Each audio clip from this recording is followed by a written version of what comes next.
스가랴 선지자를 통한 예루살렘의 회복을 이렇게 말씀하고 있는 것을 보게 됩니다.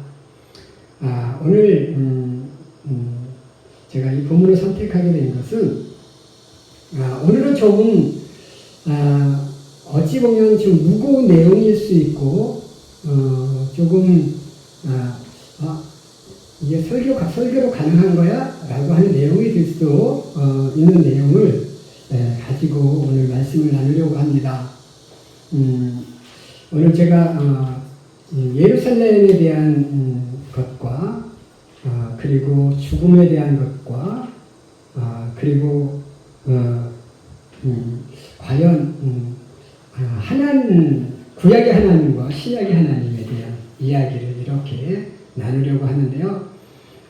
제가 이런 설교를 준비하게 된 것은 우리가 지금 이렇게 우리의 현실을 보면 참 많은 궁금증도 있고 많은 아이러니함을 느낄 수 있는 그런 환경 속에 지금 우리가 살아가고 있잖아요, 그죠? 뭐 이렇게 좀 정치적으로도 그렇고 기후적으로도 그렇고 좀 우리가 너무 이렇게 어려운 시기 속에 지금 살아가고 있습니다. 그런 가운데 제 마음속에 늘 자리 잡고 있었던 세 가지 궁금증이 이렇게 늘 제 마음을 사로잡고 있었어요. 물론 이제 여러 가지 궁금증이 많지만 그 많은 궁금증 중에서 세 가지로 이렇게 압축을 했는데 오늘은 그 세 가지의 궁금증에 대해서 이렇게 서로 이야기를 나누며 다시 한번 뭐 제가 가진 궁금증에 대한 것과 또 우리 성도님들이 또 이렇게 그 설교를 들으면서 그거에 대한 또 다른 어떤 견해들이 있을 수 있어요.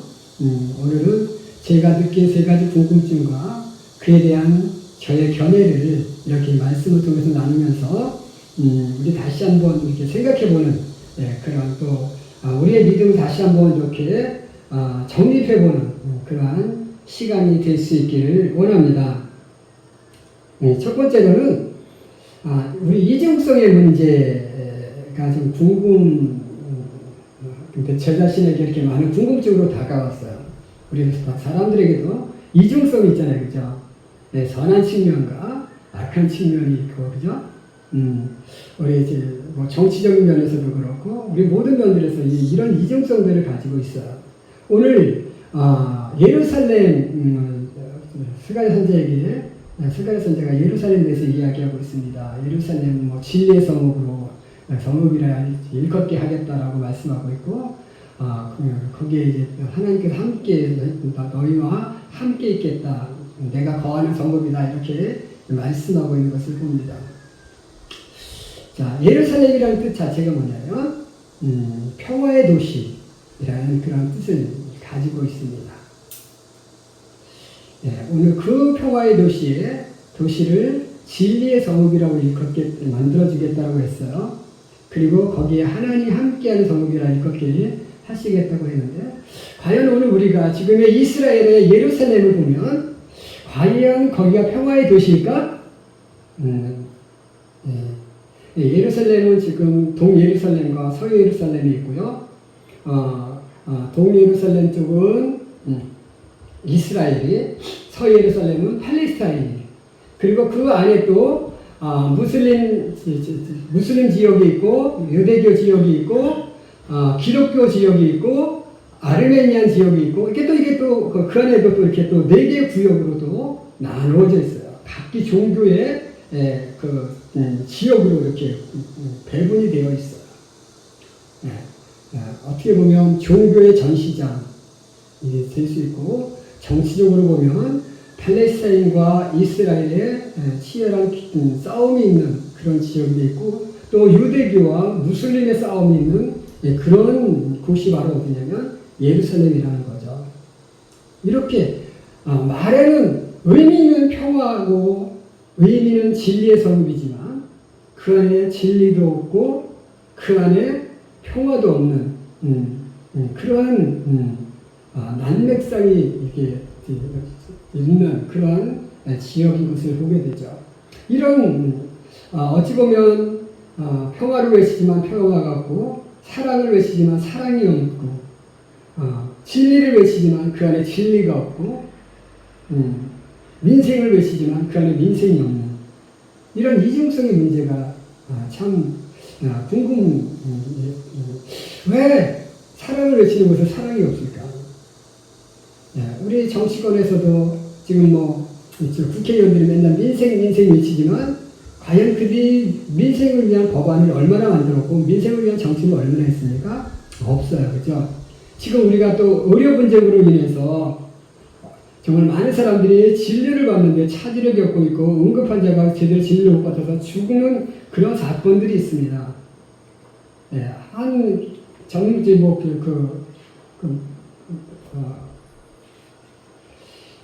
뭐랄까요?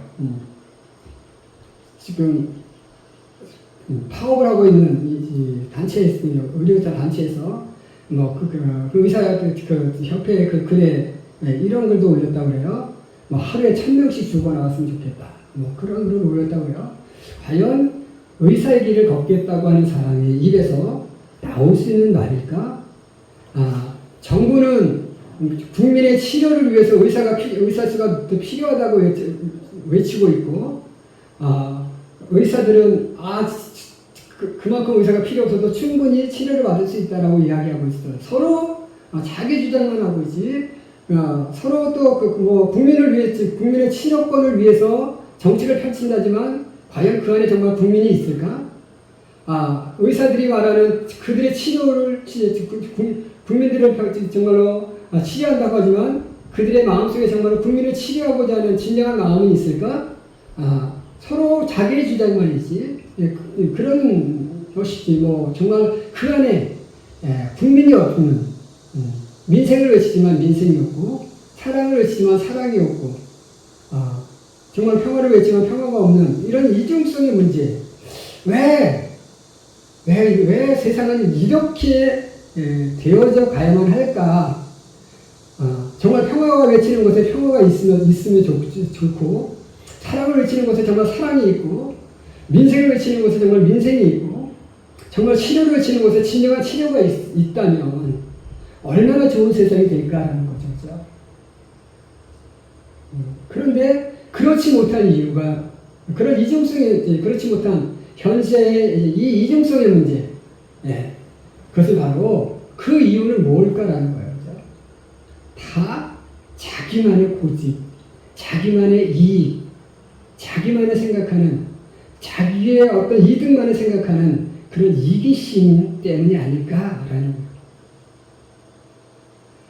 정말로 민주당이든 국민의힘이든 진보당이든 정말로 자신의 이익이 아닌 국민의 이익을 위해서 정치한다면 이런 혼란은 없을 거고 정말로 의사도 국민을 치료하기 위한 의사 정부도 정말 국민의 치료를 위해서 정말 이 정책을 펼친다면 이런 혼란은 없을 거예요. 그렇죠? 다 자기만 있는 거예요. 자기 업적만 있는 거예요. 자기의 번영만 있는 거예요. 오늘 우리의 삶 속에서 정말 이 이중성의 문제를 해결하기 위한 방법은 정말 우리가 하나님 안에서 거듭나 정말로 나의 생각이 아닌 하나님의 생각으로 나의 뜻이 아닌 하나님의 뜻으로 살아갈 때 이 이중성의 문제가 해결되지 않을까 이렇게 여겨집니다. 그래서 오늘 내 속에 있는 사회 속에 있는 이 이중성의 문제를 해결을 위해서 정말로 온 세계가 온 국민이 정말로 하나님 앞에 무릎 꿇는 그날이 속히 올 수 있도록 기도하는 우리가 될 수 있기를 주님의 이름으로 간절히 축원해 드립니다. 아멘. 두 번째로 제가 전에 글을 읽은 적이 있어요. 구약의 하나님과 신약의 하나님은 다르다라고 이야기하는 어느 분의 글을 읽은 적이 있어요. 그분의 이야기에 의하면 구약의 하나님은 어떤 하나님이실까요? 눈에는 눈, 이에는 이, 보복의 하나님, 진노의 하나님, 그런 좀 약간 그런 하나님, 무서운 하나님. 그런데 신약으로 넘어서 보면 그 하나님은 어떤 하나님? 사랑의 하나님. 끝없이 용서하라고 하십니다. 예수님을 통해서 우리에게 끝없이 용서하고 상대방이 나를 돌로 쳐도 돌을 맞고 상대방이 나에게 무슨 일을 해도 나는 정말로 70번씩 70번까지라도 용서해야 하는 그런 하나님. 그러니까 구약의 하나님과 신약의 하나님은 다르다. 이렇게 이야기하는 것을 보게 됐습니다. 자, 과연 구약의 하나님과 신약의 하나님은 다를까? 과연 구약의 하나님은 무조건 그렇게 진노하시고 보복하시고 우리에게 정말로 무서운 진노를 바라시는 그런 하나님이셨을까? 그리고 신약에 와서 사랑을 외치는 하나님은 과연 끝없이 우리에게 용서만을 주장하시는 하나님이실까? 우리 노래는 가장 많이 구약에서 나오는 게 눈에는 눈, 이에는 이, 얼마나 무서운 하나님이시냐 이렇게 얘기하는데 그것은 우리가 좀 약간 오해의 소지가 많은 겁니다. 상대방이 내 눈을 상하게 했을 때 나도 그 눈을 상하게 하고 상대방이 내 이빨을 뿌렸으면 나도 이 사람의 이빨을 부러뜨리는 그런 보복을 허락하신 하나님. 근데 그것은 우리 인간성에 비추어 보면 하나님이 우리에게 얼마나 사랑의 하나님인지를 보여주는 단어예요. 우리 한 대 맞으면 한 대 때립니까? 상대방이 나한테 욕 한 번 했어요. 욕 한마디 했어요. 나는 욕 한마디 합니까? 아니요. 상대방이 우리 지난번 제주도 카니발 도끼 사건 앞에서 조금 아작거렸다고 어떻게 합니까? 도끼 들고 쫓아가야 되는 거죠. 우리 인간성은 상대방이 행한 것에 배려받고 말로 주는 상대방이 나한테 이만큼 했는데 나는 말로 갚는 그런 성격을 가지고 그런 인간성을 가지고 있는 게 바로 우리의 모습입니다. 그러니까 너가 받은 것 이상으로 생각하지 마라는 거예요. 그러니까 저 사람이 너 한마디 욕했으면 너도 한마디 욕한 거로 끝나 이거예요. 근데 우리 더 하잖아요. 더 못하게 하신 하나님이신 거예요.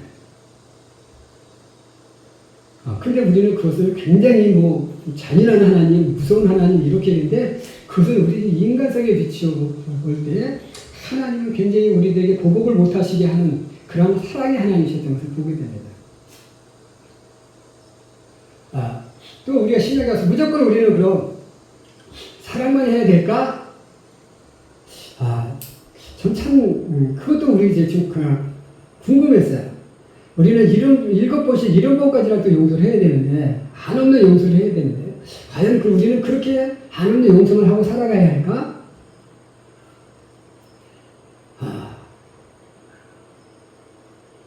만약에 예를 들어서 누군가 나의 가족을 다 죽이려고 해.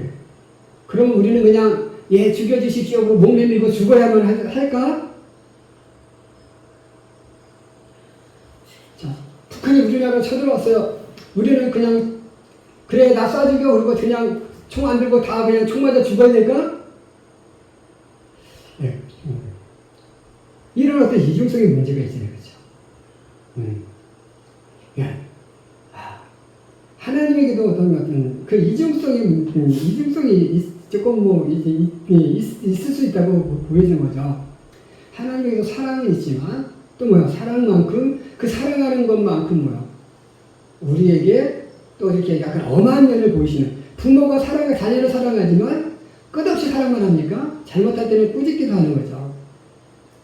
그냥 하나님 속에 우리가 잘 되도록 하시기 위한 어떤 꾸짖는 측면의 성품도 있으시고 또 그 꾸짖는 성격은 우리가 멸망하도록 하시기 위함이 아니라 우리를 더 나은 측면으로 이끄시기 위한 그런 측면, 구약 성경에서는 그런 측면이 강조된 거고 신약 속에서는 우리들에게 정말로 우리를 구원하시기 오신 예수님을 통해서 우리를 얼마큼 하나님이 사랑하시는지를 보여주기 위한 측면이 강조된 것이지 구약의 하나님과 신약의 하나님이 달라서 그것은 아니라는 거예요.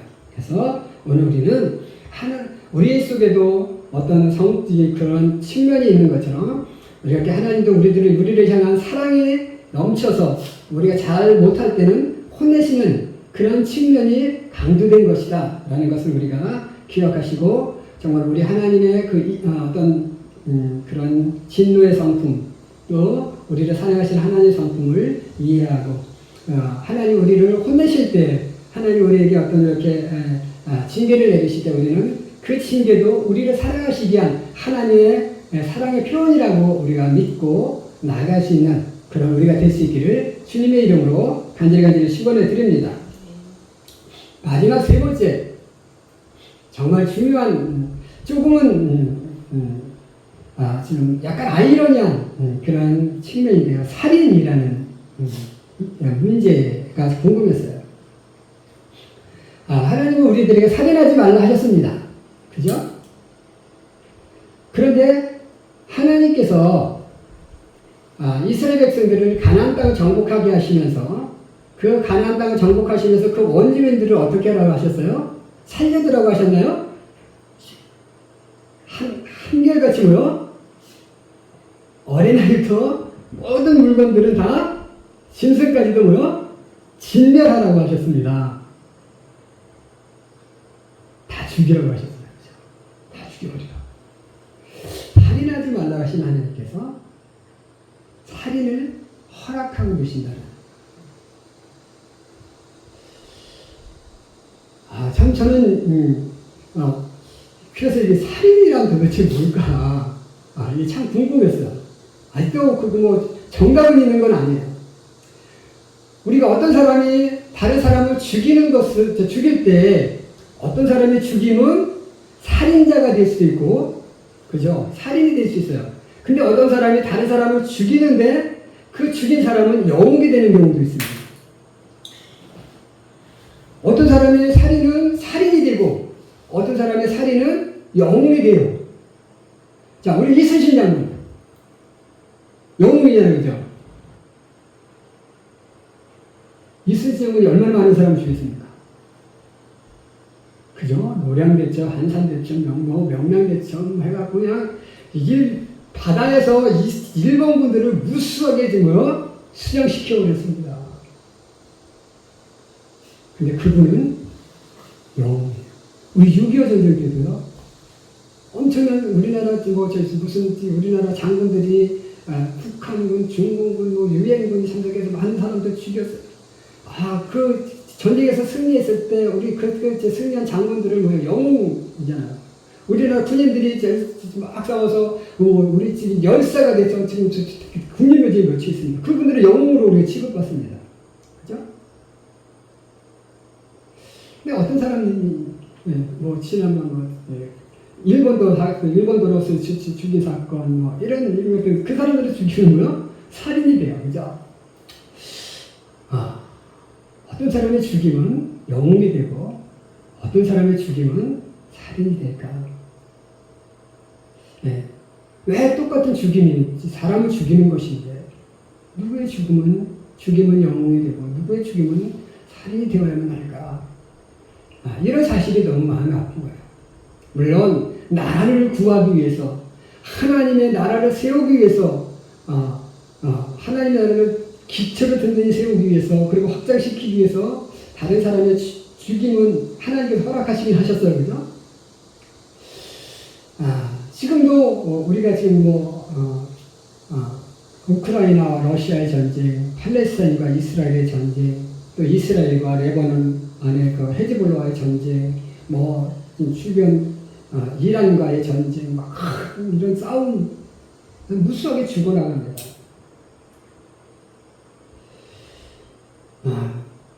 저는 그 죽임이 물론 어떤 국가를 위하고 하나님의 나라를 위하고 해서 그것이 그 죽임이 합리화 되어질 수 있다고 할지 모르지만 저는 이번 추석을 통해서 그러한 어떤 죽임도 발생하지 않는 그런 세상이 되었으면 좋겠다라는 생각을 해요. 하나님께서 살인하지 말라 하셨던 것처럼 정말로 살인이 없는 세상, 우리 추석을 일컬을 때 떠오르는 단어가 뭐요? 덜도 말고 더도 말고 한가위만 같아라. 그죠? 그게 뭡니까? 추석의 풍성함, 그죠? 추석의 어떤 그 기쁨, 그 기쁨이 항상 더하지도 말고 덜하지도 말고 요때 요만큼의 풍성함과 요때의 요 행복함이 늘 우리 속에 있었으면 좋겠다라는 그런 소망을 담잖아요, 그죠? 저는 정말로 이 추석의 이 말이 정말 우리 삶 속에 늘 있었으면 좋겠다라는 거예요. 정말로 하나님의 은혜가 덜도 말고 더도 말고 요만큼 늘 우리 속에 있어서 우리 속에 어떤 그 살인이라든지 우리 속에 있던 어떤 그 이중적인 문제 이런 것들이 다 사라지고 정말로 더도 말고 이 한가위만 같은 이 평화가 이 사랑이 이 기쁨이 정말로 이 세상 속에 이 우주 속에 늘 있어졌으면 하는 그런 간절한 소망을 담고 오늘 말씀을 전했습니다. 우리 이러한 세상이 될 수 있도록 함께 기도하며 살아가는 우리 교회 가볍게 성도들의 일을 주님의 이름으로 축원해 드립니다. 기도하겠습니다.